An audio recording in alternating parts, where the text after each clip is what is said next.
결국 일본이 2일 화이트리스트에서 한국을 배제시켰습니다. 이는 8월 28일부터 시행될 예정입니다. 이제 한국은 1100여 개의 전략물자와 관련된 품목들이 일본 정부의 90일 이내 심사 기간을 거쳐야 수입이 가능합니다. 지정된 품목들이 앞으로 수입이 아예 불가능한 건 아닙니다. 하지만 심사 과정에서 고의로 지연시키는 등 언제든 수출을 막을 수 있게 된 것입니다. 그렇기 때문에 한국 경제에 대한 일본 정부의 실질적 규제이자 경제 보복이라고 판단할 수 있는 것입니다. 이 경제전쟁의 시작은 지난 10월 강제징용 배상 판결에서 나왔는데요. 일본은 왜 강제징용에 대해서 인정하지 않는 걸까요? 왜 이렇게 민감하게 반응할까요? 그 배경 중에 주목하고 싶은 것은 바로 일본 자민당의 역사라고 볼 수 있습니다. 자민당은 1955년 창당 이래 4년 1개월을 제외하고 계속 집권을 유지하고 있습니다. 그러한 자민당의 의원들은 일본 제국주의 시절 귀족 세력이었던 화족 출신들이 대거 포진해 있습니다.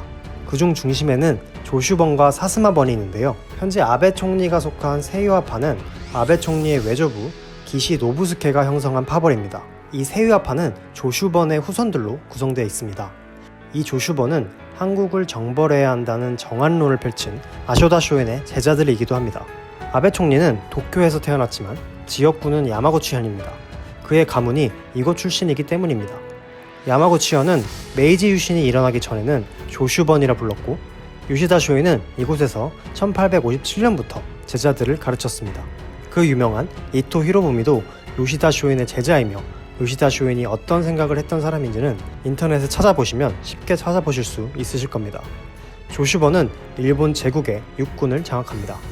조슈번과 대립했었지만 동맹 후에 일본 제국 해군을 장악한 사스마번이라는 파벌도 있었습니다. 고이즈미 전 총리가 대표적인 사스마번의 후예입니다. 이 조슈번과 사스마번이 합쳐 메이지 유신을 이끌었고 일본 제국주의를 만들어 조선과 만주 등을 침략했습니다. 한편 아베 총리의 외조부였던 기시 노부스케는 자민당을 만든 장본인인데요. 기시 노부스케는 일본 제국주의 시대 때 만주국을 만든 A급 전범자입니다. 하지만 미국과의 전쟁은 반대했다는 이유로 풀려나고 훗날 자민당을 창당합니다. 전범자에 대한 처벌은 크게 이루어지지 않았을 뿐더러 그들의 역사인식은 바뀌지 않았습니다. 1955년 11월 창당한 자민당은 국채수호, 친미, 반공, 과거사 거부라는 보수주의로 결집합니다. 기시 총리는 안정적 질서와 고도 성장을 이끌었습니다. 하지만 전쟁 가능한 국가라는 개헌은 이뤄내지 못했고 아베 총리는 이러한 외조부의 길을 계승하여 다시 강한 일본을 꿈꾸고 있습니다. 사과는 안 합니다. 할 수가 없는 것이죠. 자신의 뿌리가 했던 일을 사과한다면 자신들의 정체성은 어떻게 될까요? 지금까지 진정성 있게 사과했던 일본 총리들이 자민당 출신이 아닌 이유이기도 합니다. 강제징용 배상은 조선 침략에 대한 불법성을 인정하는 것이 됩니다. 식민 지배의 불법성을 인정하면 자신들의 과거를 부정하는 일이 되는 것이죠. 그래서 식민 지배의 합법성을 말하고 위안부는 없었으며 직업이었다, 합법적 징용이었다 라는 말을 되풀이하는 것이죠.